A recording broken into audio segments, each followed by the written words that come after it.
Assalamualaikum warahmatullahi wabarakatuh.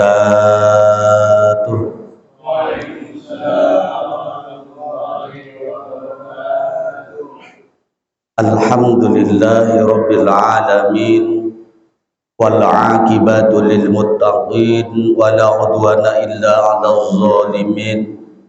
Asyhadu an la ilaha illallah wahdahu la syarikalah wa asyhadu anna Muhammadan abduhu wa rasuluh. Amma ba'du. Qala Allah ta'ala fil Qur'anil Karim, a'udzu billahi minasy syaithanir rajim. Bismillahirrahmanirrahim. Ya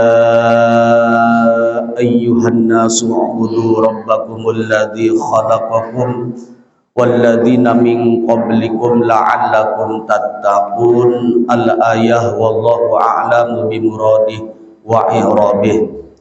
Wa qala an-nabiy sallallahu alaihi wasallam, talabul ilmi faridatun ala kulli muslimin wa muslimatin. Al-hadis.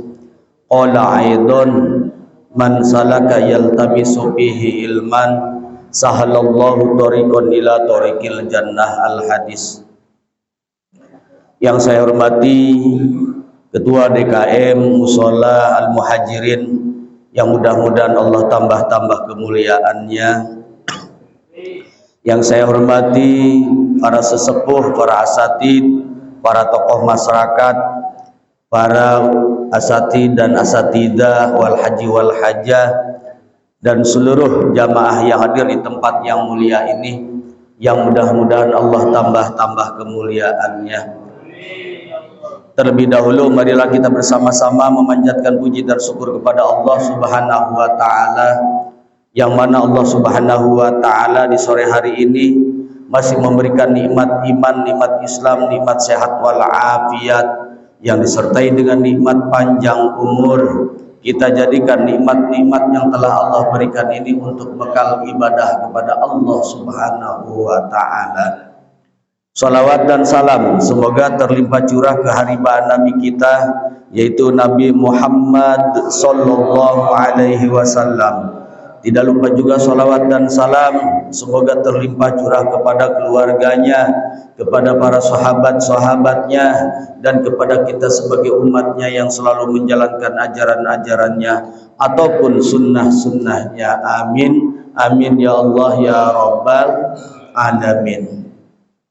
Jamaah rahimakumullah, alhamdulillah dengan kudrat dan iradat Allah, dengan izin Allah, sehingga kita bisa berkumpul, bermuajahah, bersilaturahmi dalam rangka yaitu menunaikan perintah Allah dan Rasulnya, yaitu setelah kita melaksanakan sholat wajib, yaitu sholat maghrib berjamaah, kemudian dilanjut dengan taklim atau dengan pengajian atau dengan belajar, yang mudah-mudahan langkah kita dari rumahnya masing-masing dicatat oleh Allah Subhanahu wa taala, dan mudah-mudahan langkah kita dari rumahnya masing-masing dibalas oleh Allah Subhanahu wa taala dengan rahmat, hidayah dan keberkahan beserta magfirah dari Allah Subhanahu wa taala. Amin, amin ya Allah ya Rabbal alamin. Karena Nabi telah mengatakan, satu langkah, dua langkah, berapapun langkahnya dari rumah kita menuju tempat ibadah, kemudian apalagi sampai ke tempat taklim, ya, itu akan menjadikan kiparat, akan menjadikan penghapus terhadap dosa-dosa kita yang sudah kita lakukan. Mudah-mudahan langkah kita ini menjadikan ya diampuninya dosa-dosa kita sekalian. Amin, amin ya Allah ya Rabbal alamin. Nabi telah mengatakan, sholat yang 5 waktu itu ibarat air yang kita pakai ya sehari-hari, ya, ibarat air yang kita pakai untuk membersihkan ya badan kita. Dengan adanya selalu kita memakai air, mandi pakai air, insya Allah najis, kotoran ya, apapun yang ada melekat di badan kita akan terhapus, akan tersiram, akan bersih oleh air tersebut. Begitu juga sholat yang kita kerjakan yang 5 waktu, ya, yang tidak henti-hentinya setiap waktu, ya. Apabila sudah datang waktunya sholat, kita sholat, insya Allah itu pun akan membersihkan terhadap dosa-dosa kita yang sudah kita lakukan. Ya, itu yang diterangkan di dalam satu hadis Rasulullah Shallallahu Alaihi Wasallam. Yang mudah-mudahan ya sholat kita diterima oleh Allah Subhanahu Wa Taala. Apabila ada kekurangan, ya, tidak khusyuk, kurang sempurna, ya mudah-mudahan Allah ampuni dosa kita. Karena apa? Karena ya Nabi mengatakan, makanya di dalam sholat itu ada yang namanya wiridan. Wiridan itu apa sih? Amalan yang kita kerjakan setelah sholat yang 5 waktu. Di antaranya mana? Kalimat ya la ilaha illallah wahdahu la syarikalah. Ya, kemudian istighfar, astagfirullahaladzim, ya, sampai tiga kali, ya, kemudian tambah lagi dengan kalimat ya yaitu Allahu Akbar 33 kali, hamdalah 33 kali, ya, kemudian tasbih 33 balik, ya, kemudian dibarengi dengan kalimat ya doa-doa yang lainnya banyak, ya, yang kita kerjakan setelah sholat yang 5 waktu itu. Ya, apabila di dalam sholat kita ada kekurangan dengan kealpaan kita, dengan kehilapan kita, dikarenakan tidak ada khusyuk di dalam sholatnya, tidak ada ketenangan di dalam sholatnya, kemudian kita mengerjakan yang namanya istighfar setelah sholat yang 5 waktu, itu akan menjadikan penghapus dosa. Ya, gitu. Jadi apabila ada kekurangan di dalam sholat kita dikarenakan tidak ada ketenangan, tidak ada kehusuan, ya, biasanya kan begitu kita kalau sholat, ya, gitu. Kalau lagi inget-inget, ya, kalau lagi sholat tuh, kalau enggak kemana pikiran, ya, gitu. Jadi nggak fokus ke sholat, nggak fokus kepada Allah, ya. Mudah-mudahan dengan adanya kita selalu wiridan, selalu amalan dengan istighfar setelah melakukan sholat, mudah-mudahan dihapus tuh dosa kita oleh Allah Subhanahu Wa Taala. Bagi orang yang tadi ya kurang atau tidak ada kesempurnaan di dalam sholatnya, ya. Walaupun ya di dalam sholat itu ya tidak ada istilahnya pemaksaan ya bagi kita, karena itu adalah kewajiban kita, ya setidaknya kita harus tenang ya untuk melakukan sholat tersebut. Insya Allah dengan ketenangan akan menimbulkan kehusuan. Adanya kehusuan, insya Allah mereka yang melaksanakan sholat dengan khusyuk ya tidak mempunyai pikiran yang lain, yang dipikirkan hanya sholat, yang dipikirkan ya di dalam ya benaknya hanya Allah Subhanahu Wa Taala, menghadirkan di dalam diri yang sedang sholat Allah Subhanahu Wa Taala. Cuma 5 menit paling juga ingat kepada Allah, ya, gitu. Kalau di luar setelah sholat ya monggo, gitu kan, ya, mau ngelihat ya apa, mau pikiran kemanapun, kalau tidak lagi sholat nggak jadi masalah. Tapi kalau sholat kita fokuskan terhadap sholat kita fokuskan kepada Allah Subhanahu Wa Taala. Ya, susah Pak. Ya, belajar, ya, gitu. Apapun belajar, tanpa belajar tidak akan bisa. Ya, sedikit-sedikit, ya, supaya ada ketenangan. Berarti gimana caranya sholatnya? Gitu, jangan terburu-buru, ya, nyantai aja, ya, gitu. Supaya ada ketenangan di dalam melaksanaan sholat kita kepada Allah Subhanahu Wa Taala. Ya. Karena apa? Dalam satu hadis dikatakan kalau kita tergesa-gesa, terburu-buru, ya, dikatakan di dalam satu hadis itu adalah temannya setan. Ya, emang setan begitu Pak. Ya, gitu. Bagaimana caranya supaya orang tersebut tidak khusyuk, supaya orang tersebut tidak tenang dalam melakukan sholatnya? Akhirnya dibisikkan, "Udah cepetan aja," ya, gitu, ya. Jadi tergesa-gesa, ya. Sedangkan masalah tergesa-gesa itu dilarang oleh Rasulullah Shallallahu Alaihi Wasallam, terkecuali kalau berperang. Ya, kalau berperang, yaitu untuk memerangi orang kafir harus cekatan, gitu, harus ya paling terdepan, gitu. Ya, tapi kalau di ibadah kita harus dalam keadaan tenang. Jamaah sekalian rahimakumullah, kemarin kita masih menjelaskan tentang apa? Siapa yang masih ingat?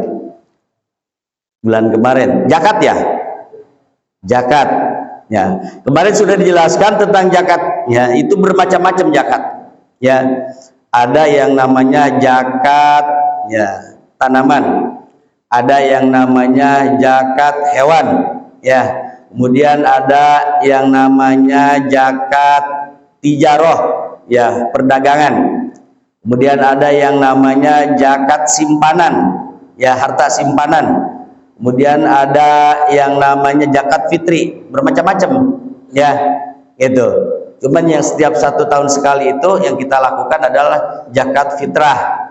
Untuk zakat unta ya sapi, kemudian apa namanya hewan yang lainnya, atau kurma atau padi umpamanya ya, atau anggur, kita kan nggak ada ya, makanya ya kita terbebas dari zakat tersebut karena tidak ada. Mungkin bagi yang punya padi ya, apabila dia nisab mungkin ada kewajiban kalau banyak sawahnya ya gitu. Kalau cuma sedikit mah belum nisab, nggak wajib untuk zakat ya gitu. Bagi orang yang banyak sawahnya kemudian hasilnya bagus, dia ada berkewajiban untuk memberikan zakat. Nah zakat itu nanti biasanya kita lihat dulu ya, dari kepengelolaannya ini dia airnya itu membeli, nyewa atau dengan sendirinya, dilihat dulu ya.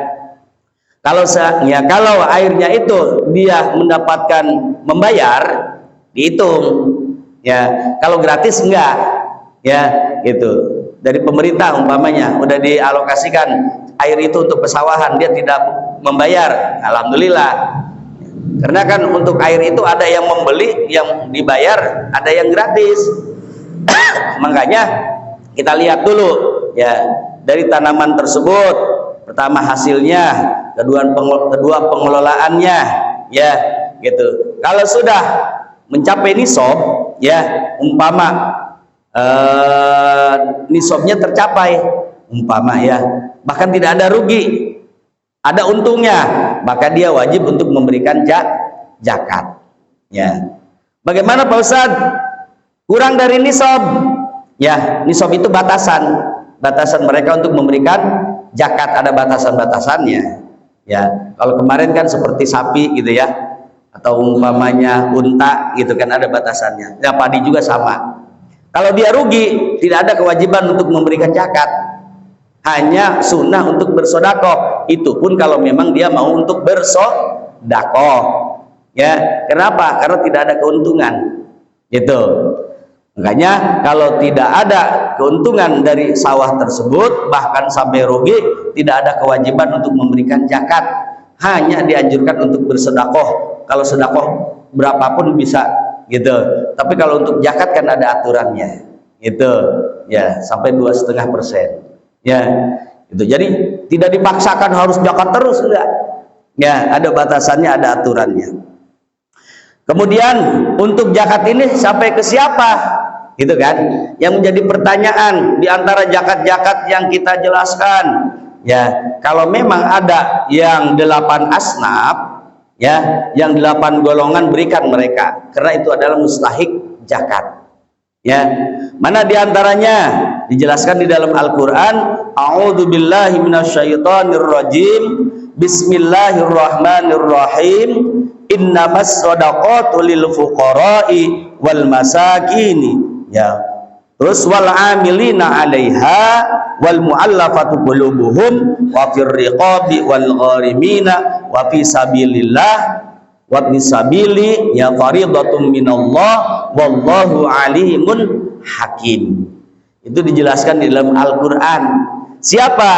Ya innamas shadaqatu lil fuqara ya, sesungguhnya sedekah itu yang berhaknya adalah lil fuqara, yaitu adalah para fakir ya. Ada yang disebut fakir ya. Nah fakir ini meliputi adalah orang yang amat sengsara hidupnya dan tidak mempunyai harta ya dan tenaga ya, jadi serba kurang. Untuk apa? Untuk memenuhi kehidupannya, lemah dia ya. Suka ada yang menyebutkan du'afa gitu ya, berikan mereka mustahik zakatnya ya gitu. Karena apa? Karena mereka membutuhkan. Siapa lagi kalau bukan kita yang mengurusi mereka ya. Makanya ada kewajiban ya bagi fakir adalah tanggung jawab kita. Kalau memang ada zakat, berikanlah zakatnya, karena mereka fakir termasuk mustahik zakat. Awas, jangan salah ya. Itu fakir yang pertama. Kemudian yang keduanya wal masakin, yaitu adalah miskin. Ada fakir, ada miskin. Kitanya biasanya menyebutnya fakir miskin gitu ya. Berarti dua ya. Jadi ada fakir, ada miskin. Kalau miskin ialah orang yang tidak cukup penghidupannya dan dalam kekurangan. Ya, gitu. Tapi tenaga ada, cuman belum mencukupi untuk dirinya. Gitu ya. Jadi ada tenaga untuk gula-guli, untuk apa gitu. Cuman serba kekurangan. Itu namanya miskin. Kalau tadi kan tidak punya tenaga. Ya, gitu. Sama sekali. Kalau fakir berarti dia ya agak tinggian gitu, apa dua apanya ya. Kalau miskin agak mendingan ya gitu, cuman dia mempunyai tenaga, cuman tadi ya serba kekurangan ya, maka miskin ya adalah mustahik zakat, yang harus diberikan zakatnya ya. Itu kenapa? Karena tidak cukup penghidupannya dan dalam keadaan kekurangan gitu. Kalau tenaga mungkin ada gitu. Itu namanya miskin. Kemudian yang ketiganya amilin ya. Amil zakat. Ini beda-beda. Ada amil zakat, ada amil jenazah. Ya, kalau amil jenazah adalah orang yang mengurusi jenazah. Kalau amil zakat adalah orang yang mengurusi zakat. Ya, cuman kadang-kala suka digabung. Udahlah ke Pak Amil aja, karena tidak ada yang sanggup untuk mengatur zakat. Sekalian aja udah Pak Amil zakat gitu. Cuman kalau waktu pemberian zakat disebutnya amil zakat. Kalau untuk mengurusi jenazah namanya amil jenazah, karena dia mengurusi jenazah. Itu ya, amil jenazah. Cuman ada yang beda ya. Kalau ini mah amil jenazah, dia mah khusus untuk mengurusi jenazah. Ya, kalau dia mah memang setiap fitrah mengurusi ya fitrah atau zakat, maka disebutnya amil zakat. Ya, setiap orang yang mengurusi zakat itulah yang disebut amil zakat. Ya, ada berapa nih kepengurusannya? Dia berhak untuk mendapatkan ya zakat tersebut. Awas, jangan salah paham ya. Umpamanya kita di musola rempung yang menjadi panitia berapa yang mengurusi, kenapa? Ada yang menerima, kemudian ada yang ngarungin, kemudian ada yang membagikan, gitu kan? Biasanya udah di porsinya masing-masing. Nah, mereka yang mengurusi zakat itu mustahik zakat, Pak. Ya, namanya amilin, yang mengurusi zakat. Dia berhak, Ustaz, berhak dia. Ya, karena ada tenaga, ada pikiran ya yang diberikan untuk kepengurusan zakat tersebut. Gitu. Toh itu kalau sudah dikasihkan diterima ya alhamdulillah, kalau tidak pun nggak jadi masalah. Ya bisa disedekahkan lagi kepada orang lain umpama ya gitu. Itu namanya amil zakat. Orang yang diberi tugas untuk mengumpulkan, untuk mengurus dan membagikan harta zakat, itu namanya amil zakat. Ya. Panitia berarti ya. Nanti tinggal dihitung aja panitianya amil zakatnya berapa orang gitu. Itu yang ketiga. Yang keempat mu'alaf. Mu'alaf itu siapa? Orang kafir, non muslim ya. Kemudian ada harapan untuk masuk Islam. Karena dia selalu mengkaji, mengikuti ya, itu apa yang dinasihatkan oleh para asatid, para ulama, dia suka ikut. Ya, ada harapan untuk memasuki Islam, bahkan dia masuk muslim. Nah, maka orang yang ada harapan untuk masuk muslim, kemudian dia masuk muslim, maka itu adalah mu'alaf, dia mustahik zakat, berikan zakatnya. Kalau memang ada padi yang memberikan zakat, kasih Pak ya. Apa gunanya zakat itu? Membantu mereka yang baru masuk muslim supaya tetap di dalam agama Islam. Kita bantu mereka, jangan dibiarkan ya gitu. Karena apa ya? Karena mereka saudara-saudara kita yang seagama, itu kita bantu ya. Dulu saya waktu masih kecil suka ada ya bapak itu punya sawah 3 kotak ya, 3 petak ya, itu suka ke rumah. Kalau daerah Rengas Dengklok, Pebayuran itu namanya adul ya. Adul itu adalah orang yang masuk Islam karena dia mualaf ya, suka datang tuh, Assalamualaikum, Waalaikumsalam gitu, gimana Pak, sehat? Alhamdulillah. Adul disebutnya, padahal kita nggak tahu namanya gitu. Ini dari mana? Saya dari Rengas Dengklok Pak. Nah, Pak Ustadz, ke bapak nih ya. Alhamdulillah, jadi dia diberikan ada sertifikatnya. Kalau dulu sertifikatnya tanda tangan, kalau sekarang mah udah sistemnya canggih ya. Setiap orang yang masuk Muslim itu diberikan sertifikat ya. Itu nanti kalau masuk Muslimnya di mana, di musola Al Muhajirin biasanya kan ada ya gitu, logonya musola atau panitianya, ketuanya siapa ya, dia berhak mendapatkan sertifikat ya, membuktikan bahwa dia sudah masuk Muslim. Di mana? Yaitu di Al Muhajirin contohnya gitu. Kalau memang di KUA, nanti KUA yang mengeluarkan gitu ya, legalitasnya dia sudah masuk Muslim, biasanya begitu, menandakan dia sudah masuk Muslim gitu ya. Adanya di mana? Di tempat yang dia membaca 2 kalimat syahadat di situ. Nah, begitu ngobrol gitu kan, ternyata dia keluarkan ini ya Pak Ustadz, ya alhamdulillah saya sudah masuk Muslim ya, di Masjid Rengas Dengklok ya, atas nama ini. Kita cek, oh iya berarti benar ini nama masjidnya ini, ketuanya ini, alhamdulillah ini ada legalitasnya. Kita sudah tahu setiap ada mualaf yang datang pasti dia ya, pertama ya, dia bukan minta-minta, emang kewajiban kita untuk membantu dia.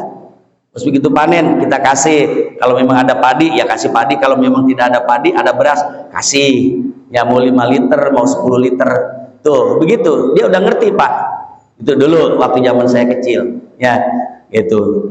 Karena kan kalau kita memberikan kepada mereka, kita kan nggak tahu tempatnya, tapi dianjurkan sama DKM ya, jangan malu ya, bersilaturahim kepada para asatid, kepada orang-orang yang punya gitu kan penghasilan atau punya harta. Untuk apa ya? Pertama yang silaturahimnya ini, yang keduanya mintalah kepada mereka untuk kehidupan dia setelah masuk Muslim, kita bantu supaya apa? Supaya tidak keluar lagi ya dari Islam gitu ya, keluar lagi dari Islam kemudian masuk ke agama ya yang sebelumnya. Kita jaga itu ya, makanya perlu dibantu dengan zakat fitrah atau dengan zakat yang lainnya, mualaf ya, karena dia adalah orang yang baru masuk Islam dan orang yang membutuhkan ya pertolongan, membutuhkan bantuan dari orang Muslim. Karena ini berbeda-beda Pak. Saya sudah mengislamkan ada 3 orang, yang di KUA ada 2 orang, di Kosambi 1 orang ya, dengan 2 kalimat syahadat, disuruh mandi, yang belum disunat disunat dulu ya, kemudian disuruh mengaji ya, kalau tidak di kita ya di tempat yang lain, karena kajian-kajian itu di setiap masjid kan pasti ada, supaya apa? Supaya mereka mengerti ya di dalam masalah Islam ya. Yang 2 di KUA, alhamdulillah kalau saya tanya gitu, kamu mau masuk Muslim karena apa ya? Sebetulnya 1 tahun ke belakang itu saya pengen masuk Muslim Pak Ustadz gitu, dikarenakan saya belum ada kecocokan, masih mengkaji di dalam Islam ya. Ternyata ya sekarang saya bisa masuk Muslim. Pertama emang temen Muslim semua katanya ya.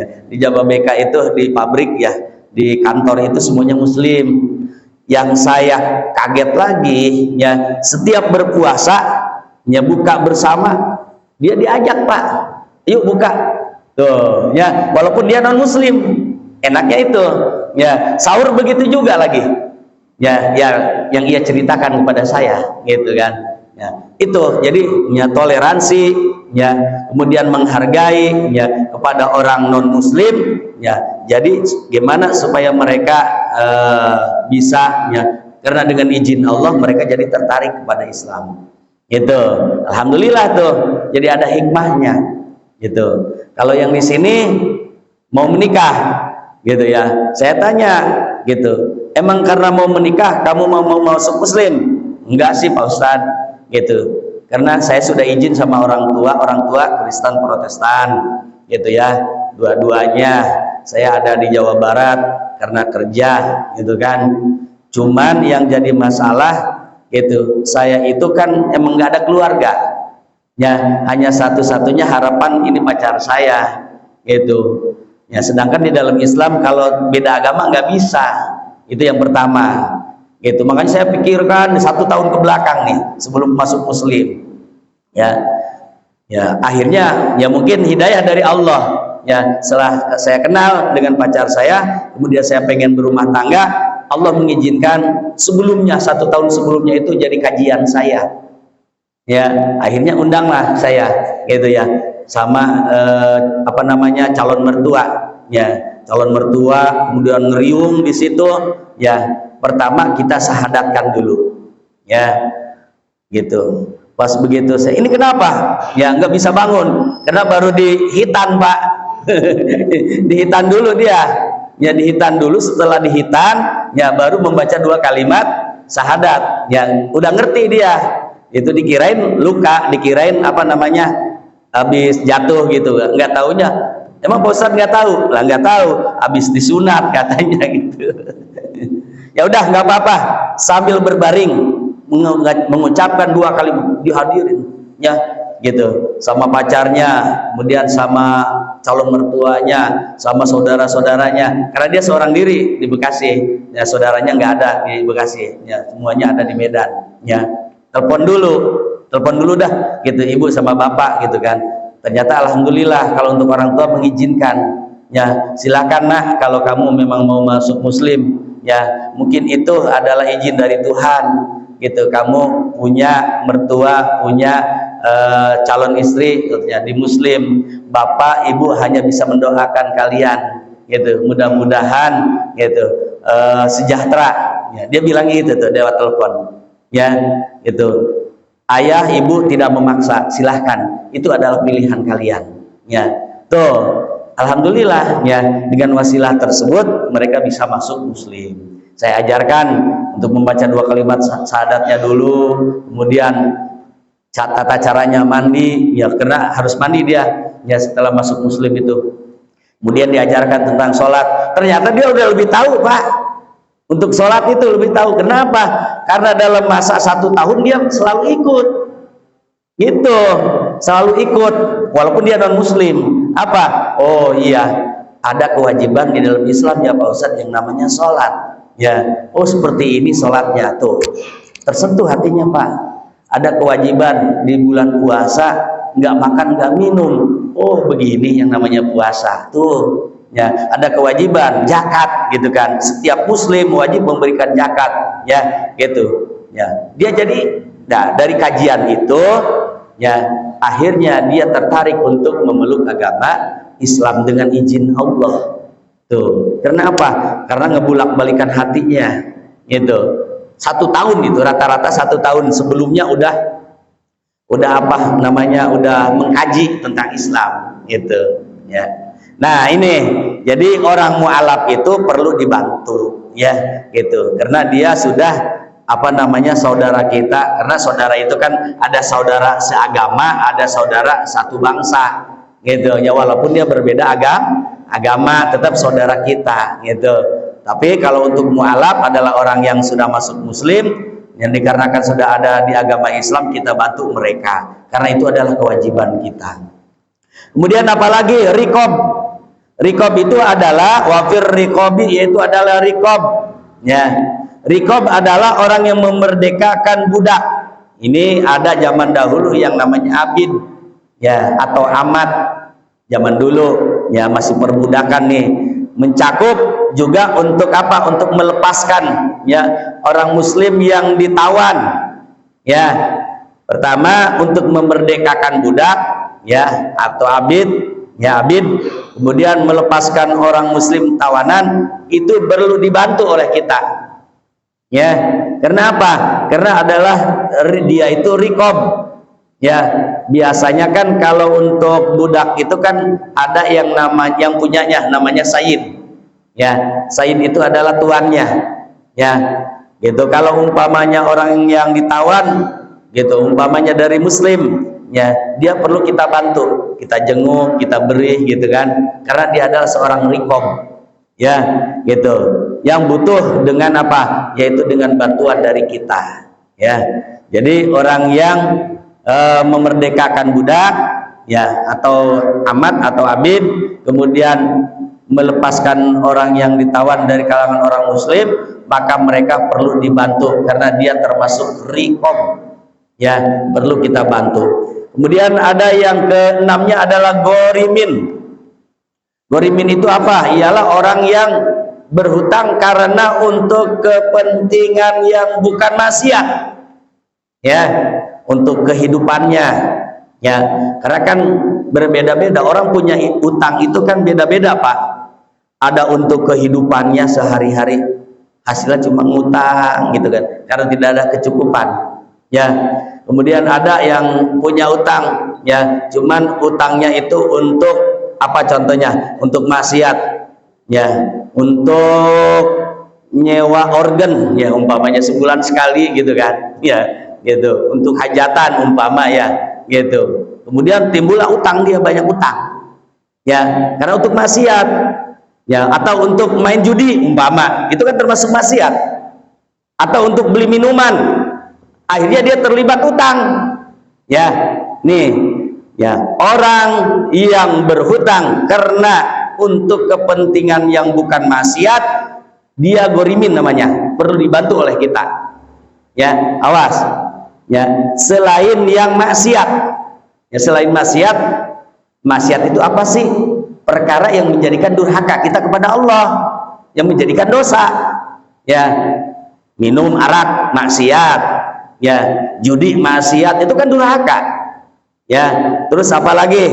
Nyawer, gitu kan, karena bukan muhrim, dosa hukumnya. Terus apa lagi? Banyak, Pak. Maling, sampai ke, ya, yang bau-bau maksiat lah, yang bau-bau menjadikan dosa bagi kita, itu namanya maksiat, ya. Maka, ya, kalau yang bukan maksiat, dia perlu dibantu oleh kita dari harta zakat tersebut, ya.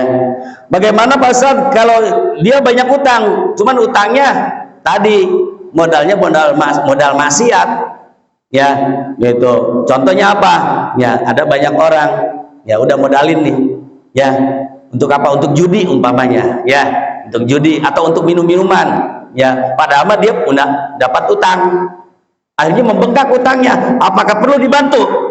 Enggak. Karena apa? Karena itu jalannya maksiat, ya, yang diharamkan oleh Allah Subhanahu wa ta'ala, ya, gitu, ya. Jadi bisa membedakan mana yang bukan maksiat, mana yang maksiat, gitu. Kalau yang maksiat, ya, orang tersebut nggak usah dikasih, tidak boleh dibantu. Tapi kalau yang bukan maksiat, ya, tadi untuk kepentingan hidupnya, ya, gitu, tapi bukan dari jalan yang maksiat, ya. Betul. Utang Pak Ustaz, ya, gitu. Untuk apa? Orang nggak punya beras, nggak punya apa-apa. Kalau nggak ngutang, nggak gimana? Saya nggak bisa makan, gitu, ya. Ngutang, tapi untuk kehidupan, ya. Tapi untuk kehidupan, untuk dirinya, untuk keluarganya, dia perlu dibantu oleh kita dengan zakat fitrah tersebut, gitu, ya. Jadi bisa membedakan mana yang maksiat, bukan maksiat. Sabilillah yang ketujuh, ya, orang apa namanya, yang sabilillah itu adalah orang Islam untuk keperluan mempertahankan atau pertahanan Islam, berjuang di dalam agama Islam, ya. Kemarin ada yang nanya, Pak Ustadz, kalau yatim piatu itu bukan kategori, ya, mustahik zakat. Bukan, karena tidak ada di sini yang 9 asnaf itu. Kalau mau dimasukkannya yatim itu ke fakir atau miskin, ya. Awas jangan salah paham, ya. Nanti begini, Pak Ustadz, itu yatim piatu kasih zakat fitrah, nyebutnya jangan yatim piatu, ya, nyebutnya apa? Fakir atau miskin, masukannya ke situ. Karena yatim piatu nggak ada, Pak. Ini salah paham, ya. Kemarin ibu-ibu Bukannya yatim piatu Pak Ustadz yang berhak mendapatkan zakat. Yatim piatu nggak ada.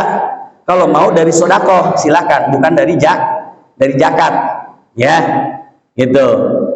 Ada sodakoh, ada zakat, ada sodakoh, ada jariah, ada infak. Ya, tapi yang level yang paling tinggi adalah zakat. Ya, gitu. Zakat itu apa artinya? Pembersih diri kita. Ya, makanya di setiap tahun kita memberikan zakat, dibersihkan diri kita oleh zakat tersebut. Kalau sodakoh itu maknanya sodakoh itu adalah ya sesuatu yang baik ya di sisi Allah Subhanahu wa taala, karena bersodakoh berarti kebaikan, membantu orang. Ya, itu sodakoh. Infak, kalau infak itu adalah nafkah, menolong juga sama ya, cuman jadi maknanya sama tapi lafadznya berbeda. Ya, zakat berarti zakiyun, sodakoh berarti dari sodakoh. Kalau untuk jariah itu adalah amalan yang berpahala untuk bekal kita. Ya, infak adalah nafkah. Nafkah bisa memberikan infak atau nafkah kepada keluarga, bisa kepada orang lain. Itu namanya infak atau nafkah. Tapi yang paling tinggi adalah zakat. Itu karena itu hukumnya wajib. Itu ya, seperti tadi ya. Jadi yatim piatu itu tidak ada ya yang di 8 asnaf ini, di 8 golongan ini. Kalau mau dimasukkannya ke fakir atau miskin gitu ya. Kemudian bagaimana kalau yang mondok? Nah, mondok ya, karena dia juga lagi berjuang dalam agama Allah untuk mencari ilmu Allah ya, tinggal tergantung panitianya ya, yaitu karena dia membutuhkan Pak ya. Makanya kalau di Rengas Bandung itu didata siapa saja yang sudah masuk pesantren ya, kalau ada pembagian zakat kasih ya, Rengas Bandung tuh ya. Kenapa? Karena mereka masih dalam tahap belajar ya di dalam agama Allah, kasih walaupun hanya 1 gantang, walaupun hanya 5 liter gitu. Kenapa? Untuk memberikan mereka ya, dikarenakan tadi termasuk dalam mustahik zakat yang namanya sabilillah itu. Cuman diantara ulama ahli tafsir ada yang berpendapat bahwa fisabilillah itu mencakup kepentingan umum, seperti mana mendirikan madrasah ya. Ini madrasah butuh dana enggak? Butuh ya, berikan kalau memang masih ada, tapi khususnya yang 8 dulu ya gitu. Kalau memang membutuhkan boleh Pak Ustaz dari zakat ya gitu. Makanya ulama tafsir mengatakan kalau memang itu kebaikan, apa salahnya? Kalau memang itu masih ada, apa salahnya dibantu untuk madrasah, untuk apa lagi? Kemudian masjid atau umpamanya musola gitu ya. Ya, supaya apa? Supaya selesai pembangunannya gitu. Kemudian yang ke-8 adalah Ibnu Sabil. Ibnu Sabil ialah orang yang sedang dalam perjalanan, para musafir ya gitu. Mau kemana Pak? Mau ke pesantren ya, masih kalau dulu mah jalan Pak pesantren itu ya gitu ya. Kemudian ada kalanya ya naik kendaraan ya, kalau dulu makan masih langka ya gitu. Kadang kala jalan jadi ingat saya ya, nggak punya duit ya, berangkat aja udah ya, ada duit tapi buat di pesantren ya, biasanya naik ojek ya udahlah ya, jalan aja ya gitu. Kenapa? Tadi ya gitu, mereka adalah musafir ya gitu. Kemudian ada lagi yang apa, ziarah ya gitu. Mau ziarah kemana? Ke Madura, dalam perjalanan nih gitu ya gitu, karena dia adalah seorang musafir ya, berikan ya zakat fitrah tersebut kepada orang yang yaitu adalah Ibnu Sabil ya, orang yang dalam perjalanan yang bukan maksiat perjalanannya. Ustaz, dia musafir mau kemana? Contoh, cuman jahat ya gitu niatnya, perjalanannya umpama ini mah ya, mau apa be itu mah ya, yang penting dia perjalanannya perjalanan maksiat ya, perlu nggak dikasih? Nggak boleh kalau perjalanan maksiat ya gitu. Tetapi orang tersebut ya mendapatkan kesengsaraan yang bukan maksiat ya mendapatkan kesengsaraan, mendapatkan umpama ya di dalam perjalanan itu tidak mempunyai bekal, maka wajib diberikan zakat tersebut. Ya, gitu. Jadi harus bisa memilih, Pak. Ya, itu. Apa Ustaz, saya emang nggak mau ribet gitu ya, umpama ya, gitu. Ya udah, ya tinggal dipasrahkan saja kepada orang yang tahu, gitu ya, tahu kondisinya, ya, tahu rumahnya, kemudian tahu ya percis dalam kehidupannya. Ya, kalau memang tidak mau ribet, gitu ya. Karena kita sudah koordinasi biasanya, panitia itu pasti tahu ya, itu orang-orang yang membutuhkan, gitu. Itu diantaranya yang termasuk mustahik zakat, ya. Jangan sampai kita salah memberikan, ya. Itu salah memberikan, salah sasaran, ya. Nah, kalau untuk di Mekah biasanya ada Baitul Mal, Pak. Ya, dibarengi atau dibantu dengan Baitul Mal. Ada zakat, Baitul Mal, ya ditambahin tuh biasanya, makanya sejahtera, ya, gitu, bisa mencukupi untuk kehidupannya kalau di Mekah, ya. Kenapa? Karena dibantu, ada yang namanya zakat mal, itu Baitul Mal. Zakat adalah kewajiban dari orang muslim, Baitul Mal adalah rumah harta, ya, karena itu ada biasanya pengelolanya, ya, gitu. Setiap orang yang mengurus Baitul Mal pasti ya akan memberikan kepada orang-orang fakir miskin, ya. Makanya sejahtera ya kalau di Mekah itu. Karena apa? Karena dia mulai dari organisasinya, mulai dari kepanitiaannya itu tidak ada seperti di Indonesia, Pak. Ya, kalau di kita makan sedikit-sedikit korupsi, sedikit-sedikit korupsi gitu kan. Kalau di situ nggak ada. Kalau di Arab Saudi, ya. Cuman yang jadi tantangan sekarang adalah ya itu anaknya, ya anaknya raja siapa? Raja Mekah. Iya, Raja Salman. Sekarang itu, Pak, tempat-tempat yang dulu pernah dikunjungi sama Rasul sekarang lagi pada dibangun. Gimana urusannya ya? Ya, bikin diskotik, bikin kalau untuk tempat-tempat ya hiburan kayak tanaman gitu ya. Itu kayak pohon korma nggak jadi masalah. Ini tempat-tempat ya berbau maksiat, Pak. Ya Allah. Kemarin ya saya ngobrol sama orang sananya. Ya nggak tahulah Pak Ustadz untuk kedepannya gitu kan. Pembangunannya karena apa? Karena Mekah itu mau seperti yaitu Qatar atau mau seperti Emirat Arab gitu. Ya seperti itu, Pak, ya. Nah, ya mudah-mudahan sih ya tidak ada tempat-tempat maksiat khususnya di kota Mekah, ya.